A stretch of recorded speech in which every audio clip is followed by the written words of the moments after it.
മലയാള സിനിമയിൽ ഡബിൾ റോളുകൾ എടുത്ത് വിജയിച്ചവരെ കുറിച്ചാണ് ഇന്നത്തെ വീഡിയോ. ഫിലിം പ്ലസിലേക്ക് എല്ലാവർക്കും സ്വാഗതം.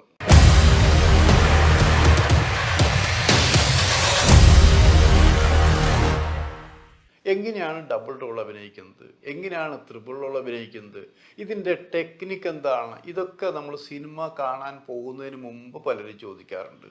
സിനിമ കണ്ടാലും ചിലർക്ക് മനസ്സിലാകുന്നില്ല. സാങ്കേതികമായിട്ടുള്ള ചില കാര്യങ്ങൾ അത് പിന്നീട് നമുക്ക് മനസ്സിലാക്കാൻ പറ്റുന്നുള്ളൂ എന്ന് ആലോചിക്കണം. അപ്പോൾ ചോദിക്കും, ഡബിൾ റോൾ എടുത്ത് വിജയിച്ച ആരെങ്കിലും മലയാള സിനിമയിൽ ഉണ്ടായിട്ടുണ്ടോ എന്നുള്ളത്.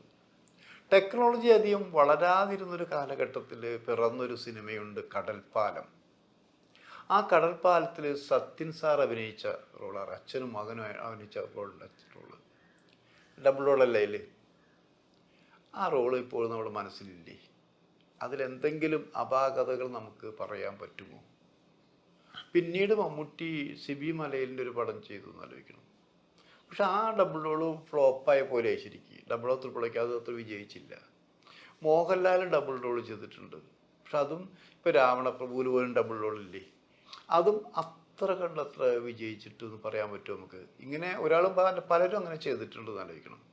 അപ്പോൾ ഡബിൾ റോള് അവർ ഈ 2-3 കാരണങ്ങൾ. ഒന്ന്, ഈ ഒരേ ആർട്ടിസ്റ്റ് തന്നെയാണ് ഇത്തരം റോളിൽ അഭിനയിക്കുന്നത്. അപ്പോൾ റോൾ അഭിനയിക്കുമ്പോൾ ചോദിച്ചാൽ അവർക്ക് ഡൂപ്പ് ഉണ്ടാവില്ലേ എന്നുള്ളത്. അവർ ഡൂപ്പ് തീർച്ചയായും ഡൂപ്പുണ്ട്. ഇപ്പോൾ രാവണപ്രഭുവിൽ മോഹൻലാൽ അഭിനയിച്ചപ്പോൾ മകനായിട്ട് അഭിനയിച്ച ഡൂപ്പ് ഉണ്ട്. ഇപ്പോൾ മമ്മൂട്ടി ആർക്കാരും ഡൂപ്പില്ലാതെ ഇതെടുക്കാനും പറ്റില്ല എന്നാലോചിക്കണം. അപ്പോൾ അങ്ങനെ വന്നപ്പോൾ മലയാള സിനിമയിൽ സത്യൻ മാഷ്ക്ക് ശേഷം വേറെ ആരും ഈ ഡബിൾ റോൾ അഭിനയിച്ച് സക്സസ് ആയിട്ടില്ലേ? ഇങ്ങനെയാണ് പലരും ചോദിച്ചിരിക്കുന്നത്. ഈ ചോദ്യം എൻ്റെ നേർക്കും വന്നു, നിങ്ങൾക്കറിയോ എന്നുള്ളത്. അപ്പോൾ എൻ്റെ അറിവിൽ വെച്ചാൽ ഇപ്പോൾ നമ്മൾ പറയുമ്പോൾ അത് സത്യസന്ധമായിരിക്കണ്ടേ? ഞാൻ പറയണത് നിങ്ങൾക്ക് മുഴുവൻ ഇഷ്ടപ്പെടുന്നുണ്ടോ? ഇല്ല. അപ്പോൾ നമുക്കൊരു കാര്യം ആലോചിക്കേണ്ടത്, നിങ്ങൾ അതിരാത്രം കണ്ടിട്ടുണ്ടോ? സിനിമ IV ശശിയുടെ അതിരാത്രം. അല്ല, മമ്മൂട്ടിയും മോഹൻലാലും സീമിയും അടക്കം നിരവധി ആർട്ടിസ്റ്റുകൾ ആലോചിക്കണം അല്ലേ? അതിൻ്റെ പോസ്റ്റർ തന്നെ, ആ സിനിമ പറയുന്ന പോസ്റ്റർ എന്തിൻ്റെ രസകരമായ ഒരു 60 പോസ്റ്ററിൽ ഒരു മൾട്ടി സിനിമയുടെ സംഭവങ്ങളാണത്. പ്രത്യേക രീതിയിലാണത് ആ പോസ്റ്റർ ഡിസൈൻ ചെയ്തിരിക്കുന്നത്. ആ പോസ്റ്റർ കണ്ടാൽ തന്നെ നമുക്ക് സിനിമ കാണാൻ തോന്നും. അപ്പോൾ അതിൽ മോഹൻലാലും മമ്മൂട്ടിയുടെ റോൾ എന്താ? മമ്മൂട്ടി ഒരു കള്ളക്കടത്തുകാരൻ്റെ റോൾ, താരാദാസ് എന്നുള്ള ഒരാളുടെ കഥാപാത്രമാണ് ചെയ്തിരിക്കുന്നത്. അപ്പോൾ താരാദാസിന് നമുക്ക് മനസ്സിലായി. ഇത് പറയാൻ കാരണം, പിന്നീട് നമ്മളെന്താ കാണുന്ന ആലോചിക്കണം വെച്ചാൽ, ആവനാഴി സിനിമ കണ്ടിട്ടുണ്ടോ മമ്മൂട്ടിയുടെ? കൊണ്ട് ചിരിക്കുക കണ്ടില്ലേ, ഭയങ്കര അല്ലേ? അതിലാണ് ഇൻസ്പെക്ടർ ബൽറാമിനെ ഇൻട്രൊഡ്യൂസ് ചെയ്യുന്നതല്ലേ. എന്ത് കലക്കായിട്ട് മമ്മൂട്ടി വരച്ചിരിക്കുന്നതല്ലേ, ഒരു പ്രത്യേക സ്റ്റൈൽ തന്നെ. ആ ബൽറാമിന് നിങ്ങൾ ഇഷ്ടമായി. ആ ബൽറാം ഇഷ്ടമായി മാത്രമല്ല, ആവനാഴിയുടെ വമ്പിച്ച വിജയം, അതിന് 2ാം ഭാഗം എന്നോണം ഒരു സിനിമയും കൂടി എഴുതി.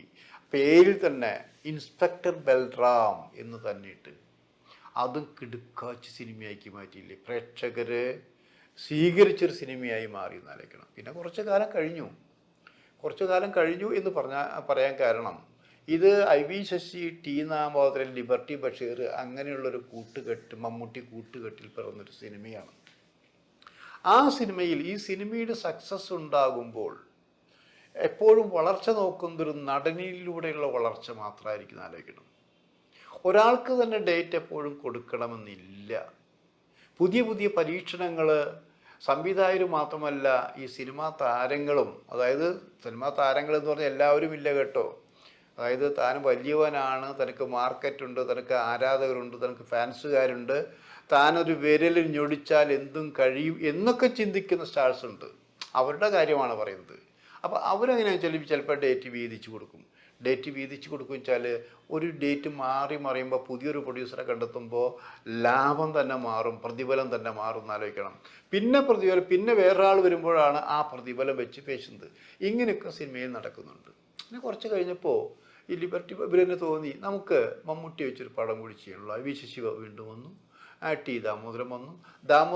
T ദാമോദരനെ സഹായിക്കാൻ വേണ്ടി നമ്മുടെ SN സ്വാമി കൂടി വന്നു. സ്വാമിയും ചില കാര്യങ്ങൾ, എഴുത്തിൻ്റെ ചില കാര്യങ്ങളിൽ ഒരാൾ മിടുമിടുക്കം തന്നെയാണ്. അങ്ങനെ വരുന്ന ആലോചിച്ച് എങ്ങനെയായിരിക്കണം. അങ്ങനെ ആലോചിച്ചപ്പോൾ ഒരു പ്രത്യേകത തോന്നി, നമുക്ക് മമ്മൂട്ടി ഒരു വെറൈറ്റി സാധനം ചെയ്യാം. മമ്മൂട്ടിക്ക് ഈ താരാദാസിൻ്റെ റോളും ഇൻസ്പെക്ടർ ബൽറാമിൻ്റെ റോളും കൊടുത്താൽ എങ്ങനെ ഇരിക്കും? ആലോചിച്ചപ്പോൾ കൊള്ളാമെന്ന് തോന്നി. കാരണം ആ രണ്ട് കലക്കൻ റോളുകൾ എല്ലാ സിനിമയും വിജയിച്ചുള്ളതാണത്. മമ്മൂട്ടിക്ക് എന്തെങ്കിലുമൊക്കെ ചെയ്യാൻ, നമ്മൾ ചില സാധനങ്ങൾ കടിച്ച് പറിക്കാൻ കിട്ടിയതെന്ന് പറഞ്ഞ പോലെ എന്തെങ്കിലുമൊക്കെ ചെയ്യാൻ കിട്ടിയതാണത്. അപ്പോൾ ഈ രണ്ട് റോളുകളും ആകുമ്പോൾ മമ്മൂട്ടിയുടെ അഭിനയ ജീവിതത്തിലെ വെറൈറ്റിയാണ്, അതൊരു പരീക്ഷണമാണ്. തനിക്കിത് ചെയ്യാൻ പറ്റുമോളോ എന്ന് ചോദിക്കുന്ന പോലെ വെല്ലുവിളിയായിട്ട് കൊടുക്കുകയാണത്. ആദ്യമൊക്കെ കൊള്ളാം, നല്ല റോളാണത്. പക്ഷേ അതിൻ്റെ ഗൗരവത്തിലേക്ക് നടന്നപ്പോൾ മമ്മൂട്ടി ആകെ വല്ലാതായി. വേറൊന്നുമല്ല, അഭിനയിക്കാൻ അറിയാഞ്ഞിട്ടൊന്നുമല്ല. രണ്ടും പവർഫുൾ കഥാപാത്രങ്ങളാണെന്ന് ആലോചിക്കണം. ഈ രണ്ട് കഥാപാത്രങ്ങൾ വന്ന സിനിമകളിലൂടെ പ്രേക്ഷകർ കണ്ടിട്ടുണ്ടെന്ന് ആലോചിക്കണം. അതിൽ തന്നെ ആവനാഴി ഇൻസ്പെക്ടർ ബൽറാം കണ്ട് കൈയടിച്ചവരാണെന്ന് ആലോചിക്കണം. അങ്ങനെ മമ്മൂട്ടിയെ തോളിലേറ്റി നടന്ന പ്രേക്ഷകരുള്ളപ്പോൾ ഇൻസ്പെക്ടർ ബൽറാമിനെ മോശമാക്കാൻ കഴിയും? അത് ചൂടൻ കഥാപാത്രമാണ് SI. പക്ഷെ ഇവിടെ ഇവരുണ്ടാക്കിയ കഥാപാത്രം എങ്ങനെയാണെന്ന് അറിയാമോ? ഇവിടെ ബൽറാം വേഴ്സസ് താരാദാസിൽ മമ്മൂട്ടിക്ക് ബൽറാമിന് പ്രൊമോഷൻ DYSP ആയിട്ട് പ്രൊമോഷൻ കൊടുത്തിട്ടുണ്ട്. ഇച്ചിരി പക്വത വന്ന ഒരു പോലീസ് ഓഫീസർ. അപ്പം അതിൻ്റെ പക്വത കാണിക്കുമ്പോൾ എതിരാളിയായി വരുന്നത് താരാദാസാണ്. അപ്പോൾ കൂടുതൽ ചൂടനാവാനും പറ്റില്ല. അപ്പോൾ അതിൻ്റേതായ മിതത്വം പാലിക്കുകയും വേണം. ഈ മിതത്വം പാലിക്കുകയും താരാദാസ് എന്നുള്ള കഥാപാത്രം ഒരു ഇൻ്റർനാഷണൽ കള്ളക്കടത്തുകാരനാണ് എന്ന് പറയുമ്പോൾ തന്നെ അയാൾക്ക് നല്ലൊരു ഇമേജാണ് ഉണ്ടായിരിക്കുന്നത്. നമ്മളിവിടെ കള്ളക്കടത്തുകാരെ ആരാധിക്കുന്ന ആൾക്കാരില്ലേ, വലിയ കുഴപ്പക്കാരല്ല, അവരൊന്നും സമർത്ഥിക്കുന്ന രീതിയിൽ അങ്ങനെയുള്ള കഥാപാത്രമാണത്. മമ്മൂട്ടി ആകെ പറഞ്ഞു ഇത് രണ്ടും ഇത് വേണോ? കാരണം ഒരു രണ്ട് എക്സ്ട്രീം ഉള്ളതിൽ ഒന്നുകിൽ നന്നായിട്ട് ക്ലിക്കാവും, അല്ലെങ്കിൽ ക്ലിക്കാവില്ല. ഇതാണ് അന്ന് മമ്മൂട്ടി പറഞ്ഞത്. പക്ഷെ ഇവിടെ IV ശശിക്കോ അതിന് നിർമ്മാതാവിനോ ഗീതാമോഹൻ മാഷക്കോ SN സ്വാമിക്കോ മറ്റുള്ള ഒരു സംശയവും ഉണ്ടായിട്ടില്ല. ഇത് നന്നായിട്ട് ഹിറ്റായി പോകും എന്നുള്ളത് തന്നെയാണ്. പക്ഷെ അവിടെ അപ്പോൾ മമ്മൂട്ടി കുറേയും കൂടി ഉത്തരവാദിത്വം കൂടി.